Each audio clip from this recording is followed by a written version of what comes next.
Hello friends, welcome back to my YouTube channel Ravi agent science.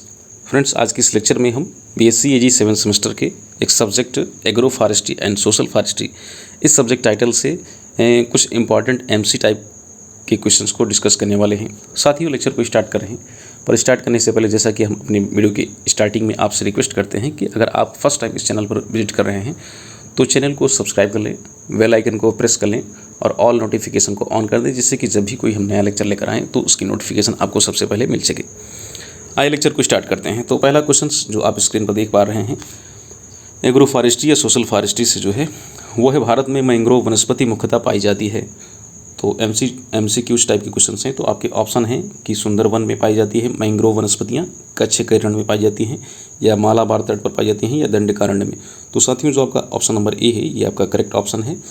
तो जो mangrove वनस्पतियाँ हैं जो दलदली स्थानों पर पाई जाती हैं, तो उसमें सुंदरवन जो है आपका सही ऑप्शन हो जाएगा। मैंग्रोव वनस्पतियाँ पाई जाती हैं सुंदरवन में, इन ऑप्शंस में। तो पहला ऑप्शन नंबर ए आपका करेक्ट ऑप्शन हो जाएगा। अगला क्वेश्चन देखते हैं, भारत के निम्न राज्यों में से किसमें सागौन का वन पाया जाता है। तो भारत का कौन सा वो राज्य है जहाँ पर सागौन के फॉरेस्ट पाए जाते हैं, सागौन के वन पाए जाते हैं। तो ऑप्शन नंबर ए है Uttar Pradesh, option number B है कर्नाटक में, ऑप्शन नंबर सी है झारखंड में, या ऑप्शन नंबर डी है मध्य प्रदेश में। तो साथियों, जो ऑप्शन नंबर आपका डी है मध्य प्रदेश, ये आपका करेक्ट ऑप्शन हो जाएगा। तो मध्य प्रदेश में सागौन के वन पाए जाते हैं। चलिए अगले क्वेश्चन को देखते हैं। क्वेश्चन नंबर आपका 3, भारत में अति सघन वनों का सर्वाधिक क्षेत्र किस राज्य में पाया जाता है। तो कौन सा ऐसा राज्य है जहाँ पर सबसे ज़्यादा सर्वाधिक मात्रा में सघन वन पाए जाते हैं। तो आपका ऑप्शन ए है उड़ीसा में, बी ऑप्शन है अरुणाचल प्रदेश में, सी ऑप्शन है आपका मध्य प्रदेश में, और डी ऑप्शन है आपका महाराष्ट्र में। तो साथियों, कौन सा ऑप्शन है जो आपका करेक्ट ऑप्शन हो सकता है, मतलब भारत का वो कौन सा राज्य है जहाँ पर सबसे ज़्यादा सघन वन पाए जाते हैं। तो आपका ऑप्शन नंबर जो आपका बी है वो करेक्ट हो जाएगा। अरुणाचल प्रदेश ऐसा स्टेट है, ऐसा राज्य है जहाँ पर सर्वाधिक सघन वन देखने को मिलते हैं।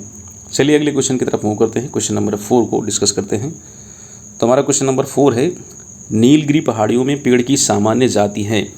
तो नीलगिरी जो पहाड़ियाँ हैं वहाँ पर कौन से प्रकार के पौधों की जाति पाई जाती है।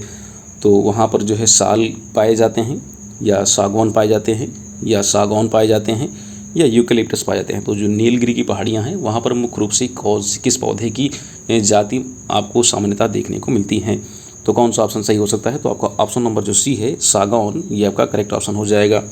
नीलगिरी की पहाड़ियों में सागौन की जाति जो है देखने को मिलती है। सागौन जो स्पीसीज है आपको आसानी से देखने को मिल जाएगी सामान्यतः। सी ऑप्शन करेक्ट ऑप्शन हो जाएगा, सागौन। अगला क्वेश्चन देखते हैं। क्वेश्चन नंबर आपका 5, भारत में किस वर्ष पर्यावरण संरक्षण अधिनियम पारित किया गया था।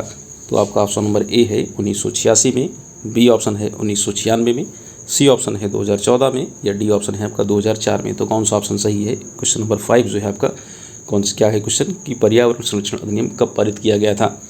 तो 1986 है कि 96 है कि 2014 है या 2004 में। तो आपका ऑप्शन नंबर जो ए है 1986, ये आपका करेक्ट ऑप्शन हो जाएगा। तो 1986 में पर्यावरण संरक्षण अधिनियम पारित किया गया था। अगले क्वेश्चन को देखते हैं। क्वेश्चन नंबर आपका 6, भारतीय वन सर्वेक्षण विभाग की स्थापना कब की गई थी।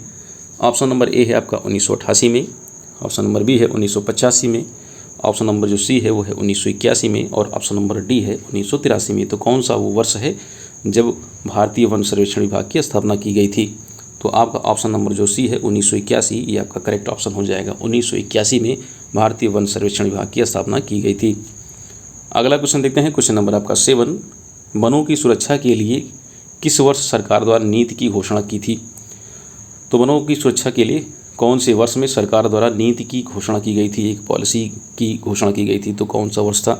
ऑप्शन नंबर ए है आपका 1952 में, ऑप्शन नंबर बी है 1956 में, ऑप्शन नंबर सी है 1981 में, और ऑप्शन नंबर डी है 1950 में। तो कौन सा वर्ष था जब जो है वनों की सुरक्षा से संबंधित सरकार के द्वारा पॉलिसी या नीति की घोषणा की गई थी। तो कौन सा ऑप्शन सही हो सकता है। तो आपका ऑप्शन नंबर जो ए है आपका 1952, ये करेक्ट ऑप्शन है। तो 1952 में वनों की सुरक्षा से संबंधित पॉलिसी या नीति की स्थापना की गई थी, नीति की घोषणा की गई थी। क्वेश्चन नंबर 8 है, 8वां क्वेश्चन है, किस राज्य में वनों का सर्वाधिक प्रतिशत है। तो हमें लगता है बहुत सारे व्यूअर्स को पता होगा कि कौन सा स्टेट है, कौन सा राज्य है जहाँ पर वनों की सर्वाधिक प्रतिशत देखने को मिलता है। ऑप्शन ए है उत्तर प्रदेश, बी ऑप्शन है अरुणाचल प्रदेश, सी ऑप्शन है मिजोरम, या डी ऑप्शन है असम। तो कौन सा वो राज्य है जहाँ पर वनों का सर्वाधिक प्रतिशत देखने को मिलता है। तो आपका जो ऑप्शन नंबर जो आपका सी है वो करेक्ट ऑप्शन हो जाएगा। मिजोरम में सर्वाधिक वनों का प्रतिशत देखने को मिलता है, परसेंटेज की बात करें तो है मिजोरम में सर्वाधिक मात्रा में वन देखे जाते हैं इन ऑप्शंस में। अगला क्वेश्चन है क्वेश्चन नंबर 9, निम्नलिखित में से किस राज्य के कुल भौगोलिक क्षेत्रफल के सबसे कम भाग वनों का विस्तार पाया जाता है। मतलब वो कौन सा राज्य है जो उस राज्य का जो कुल भौगोलिक क्षेत्र है उसकी तुलना में वहाँ पर वनों का विस्तार सबसे कम है। तो आपके ऑप्शन हैं, ऑप्शन नंबर ए है राजस्थान, बी ऑप्शन है आपका पंजाब, सी ऑप्शन है गुजरात और डी ऑप्शन है आपका हरियाणा।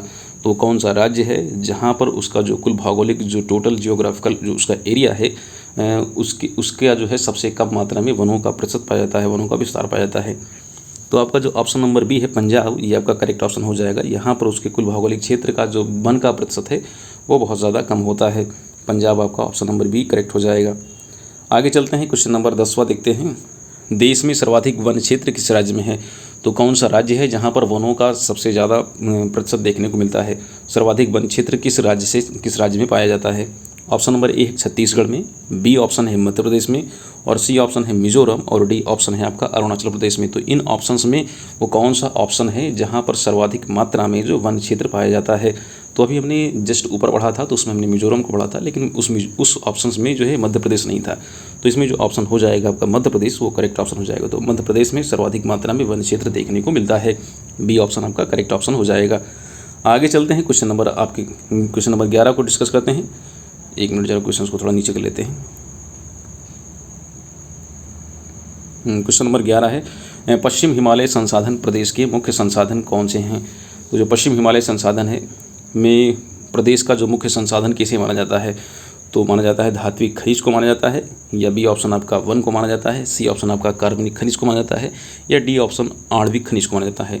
तो जो पश्चिम हिमालय है, तो पश्चिम हिमालय में उसका जो प्रमुख संसाधन है वो क्या है भाई। तो जो आपका बी ऑप्शन है आपका वन, पश्चिम हिमालय में वन जो है उसके प्रमुख संसाधन के रूप में माने जाते हैं। वन ही वहाँ के प्रमुख संसाधन है, प्रमुख रिसोर्स है। अगला क्वेश्चन है क्वेश्चन नंबर आपका 12, भारत में कुल वन एवं वृक्ष आच्छादित क्षेत्र हैं। भारत में कुल वन एवं वृक्ष आच्छादित क्षेत्र कितना होता है। तो आपका ऑप्शन है 6,75,538 किलोमीटर, 6,78,823 किलोमीटर और 7,90,164 किलोमीटर और 8,02,088 किलोमीटर। तो कौन सा ऑप्शन है जो करेक्ट ऑप्शन हो सकता है। तो साथ ही इसका जो करेक्ट ऑप्शन है ए, वो आपका करेक्ट ऑप्शन हो जाएगा। 6,75,538 किलोमीटर भारत में कुल वन एवं वृक्ष आच्छादित क्षेत्र माना जाता है। तो पहला ऑप्शन आपका करेक्ट ऑप्शन है 6,75,538 किलोमीटर। अगला क्वेश्चन है क्वेश्चन नंबर 13, वन रोपण प्रक्रिया है। तो वन रोपण से आप क्या समझते हैं, वन रोपण का मतलब क्या होता है। तो साथियों वन रोपण का मतलब होता है वन साफ करने की प्रक्रिया, बी ऑप्शन आपका और पेड़ लगाने की प्रक्रिया, सी ऑप्शन वन संसाधनों को एकत्र करने की प्रक्रिया, या डी ऑप्शन पेड़ काटने की प्रक्रिया। तो मुझे लगता है इससे आसान क्वेश्चन कुछ नहीं हो सकता। तो बी ऑप्शन आपका वन रोपण का मतलब होता है और पेड़ लगाना, यानी बी ऑप्शन आपका करेक्ट ऑप्शन हो जाएगा। चलिए अगला क्वेश्चन देखते हैं। क्वेश्चन नंबर आपका 14 है, देहरादून स्थित फॉरेस्ट सर्वे ऑफ इंडिया द्वारा कितने वर्ष के अंतराल पर वन संबंधित रिपोर्ट जारी की जाती है। तो जो देहरादून में स्थित है फॉरेस्ट सर्वे ऑफ इंडिया, उसके द्वारा कितने वर्षों के अंतराल पर जो है वन से संबंधित रिपोर्ट को जारी किया जाता है। तो ये भी आसान सा क्वेश्चन है। चलिए ऑप्शन देख लेते हैं। तो पहला ऑप्शन है आपका 2 वर्षों के बाद, दूसरा ऑप्शन है 10 वर्षों के बाद, तीसरा ऑप्शन है 5 वर्ष के बाद, या चौथा ऑप्शन है आपका 6 वर्ष के बाद। तो पहला जो ऑप्शन है आपका 2 वर्ष के बाद, ये आपका करेक्ट ऑप्शन हो जाएगा। तो फॉरेस्ट सर्वे ऑफ जो इंडिया है ये 2 वर्ष के बाद अपनी जो है रिपोर्ट जारी करता है। फॉरेस्ट सर्वे ऑफ इंडिया जो कि देहरादून में स्थित है, ये प्रत्येक 2 वर्ष बाद जो है वनों से संबंधित अपनी रिपोर्ट को जारी करता है। अगला क्वेश्चन है क्वेश्चन नंबर 15, भारत में वृक्षारोपण उत्सव जिसे वन महोत्सव के नाम से भी जाना जाता है, उसके जन्मदाता कौन माने जाते हैं। तो आपके ऑप्शन है, पहला ऑप्शन है जवाहरलाल नेहरू को माना जाता है, बी ऑप्शन है कि सुभाष चंद्र बोस को माना जाता है, सी ऑप्शन महात्मा गांधी को, या डी ऑप्शन के.एम. मुंशी को माना जाता है। तो साथ ही उसमें जो ऑप्शन नंबर डी है ये आपका करेक्ट ऑप्शन है। के.एम. मुंशी को जो है वन महोत्सव या वृक्षारोपण उत्सव जिसे कहते हैं उसका जन्मदाता के रूप में माना जाता है। तो के.एम. मुंशी करेक्ट ऑप्शन हो जाएगा, डी ऑप्शन। अगला क्वेश्चन लेते हैं। क्वेश्चन नंबर आपका 16, राष्ट्रीय पर्यावरण शोध संस्थान कहाँ पर स्थित है। तो जो राष्ट्रीय पर्यावरण शोध संस्थान है ये कहाँ पर स्थित है। तो आपका ऑप्शन ए है देहरादून, बी ऑप्शन है नागपुर, सी ऑप्शन है भोपाल, या डी ऑप्शन है जोधपुर। तो राष्ट्रीय पर्यावरण शोध संस्थान ये आपका नागपुर में स्थित है। महाराष्ट्र का जो नागपुर है यहाँ पर जो है राष्ट्रीय पर्यावरण शोध संस्थान स्थित है। तो ऑप्शन नंबर आपका बी करेक्ट ऑप्शन हो जाएगा नागपुर। अगला क्वेश्चन है question number 17, 17 number question, Bharat में वन अनुसंधान संस्थान कहाँ पर स्थित है? तो भारत में जो वन अनुसंधान संस्थान है वो कहाँ पर स्थित है? तो मुझे लगता है कि ये बहुत सारे बच्चों को पता भी होगा। तो ए ऑप्शन है दिल्ली में वन अनुसंधान संस्थान की बात करें तो ए ऑप्शन है आपका दिल्ली में, बी ऑप्शन है लखनऊ में, और सी ऑप्शन है भोपाल में, या डी ऑप्शन है देहरादून। तो साथियों जो आपका सी ऑप्शन है भोपाल, ये आपका करेक्ट ऑप्शन हो जाएगा। तो वन अनुसंधान संस्थान ये भोपाल में स्थित है।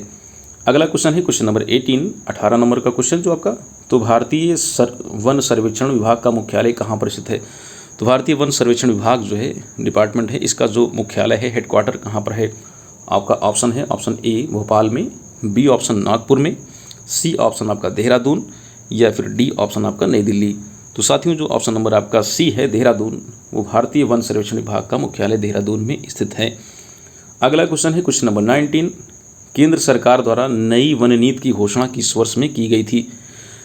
सेंट्रल गवर्नमेंट के द्वारा जो है न्यू फॉरेस्ट पॉलिसी किस वर्ष डिक्लेयर की गई थी? तो आपके ऑप्शन हैं 1988 में, बी ऑप्शन है 1991 में, सी ऑप्शन है 1981 में, और डी ऑप्शन है 1970 में। तो कौन सा वर्ष है जब केंद्र सरकार द्वारा जो है नई वन नीति की घोषणा की गई थी? तो साथियों जिसमें ऑप्शन नंबर आपका ए है 1988, ये आपका करेक्ट ऑप्शन हो जाएगा। तो पहला ऑप्शन 1988 ये आपका करेक्ट ऑप्शन है। 1988 में सेंट्रल गवर्नमेंट के द्वारा, केंद्र सरकार के द्वारा नई वन नीति की घोषणा की गई थी। अगला क्वेश्चन देखते हैं क्वेश्चन नंबर आपका 20, और ये इस लेक्चर का लास्ट क्वेश्चन भी है। चलिए देख लेते हैं कौन सा क्वेश्चन है। राष्ट्रीय वन नीति के अनुसार पर्यावरण की दृष्टि से देश के कम से कम कितने प्रतिशत क्षेत्र पर वनों का आवरण आवश्यक है? तो जो राष्ट्रीय वन नीति है इसके अनुसार जो है पर्यावरण की दृष्टि से देश में लगभग कितने प्रतिशत भाग पर जो है वनों का आवरण होना चाहिए? तो वो कितने प्रतिशत है? तो ऑप्शन आपका ए है 33% पर, ऑप्शन नंबर आपका जो बी है वो है 25% पर, ऑप्शन नंबर सी है 30, और ऑप्शन नंबर डी है 40%। तो कितने प्रतिशत भाग पर जो है वनों का आवरण होना चाहिए? तो पहला ऑप्शन है ऑप्शन नंबर आपका ए 33% जो है आपका ये करेक्ट ऑप्शन हो जाएगा। तो साथियों ये था आज का हमारा लेक्चर, जिसमें हमने 20 इंपॉर्टेंट MCQs टाइप के क्वेश्चंस को डिस्कस किया। मुझे उम्मीद है कि ये लेक्चर आपको पसंद आया होगा। तो जल्द ही एक नए लेक्चर के साथ, एक नए कंटेंट के साथ आपसे मुलाकात करते हैं। तब तक ऐसे ही लेक्चर को देखते रहिए, ऐसे ही वीडियो को पसंद करते रहिए। जल्द आपसे मुलाकात करते हैं, तब तक के लिए जय हिंद।